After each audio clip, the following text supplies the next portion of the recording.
palya ang alibay at nabuking. Ano ba talaga?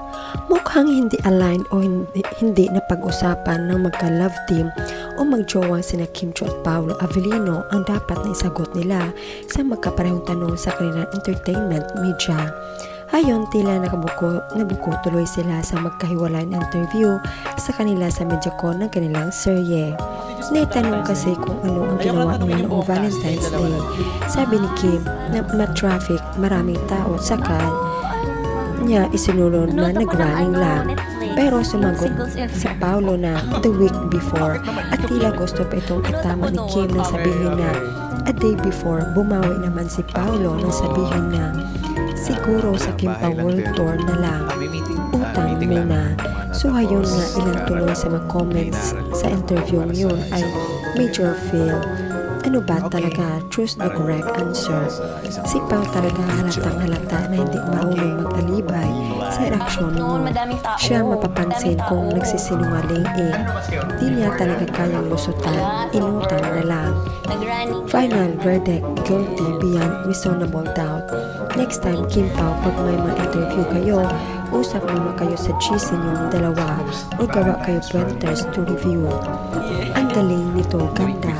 This is so funny. Ang cute ni Kim sa pagtingin kay Pao dun sa yes. Sabay tanong, sige na, yes na din. Gulong-gulo na ang advance na thinking ni Pao. Napa 1 week delayed siya. Booking, naubusan na ng alibay This is really funny. Yung akala sumakses pero ngayong napapanood nila, magsisihan sana sila dahil di nag-twinning ng sagot. Oo, sige nga, charotera ng taon. I appreciate their interviews and honestly, even though they keep their personal lives private, their actions feel genuine. Paolo seems honest and Kim answers question with clear boundaries while still giving subtle hints. Let's be happy for them. Spread love. Tama naman po, traffic kaya sa bahay lang sila. While noon si Kim, nagbabasa si Pao. Kinabukasan, nag-running sila sa treadmill nga lang sa bahay. Lusot pa rin. Isa lang masagot ko dyan, magkasama sila sa tahanan nila. At pagising ni Kemi may pasabaw at kanin na yon. Sinabi niya sa Showtime in English. Then breakfast in bed, may pa-heart-shaped coffee.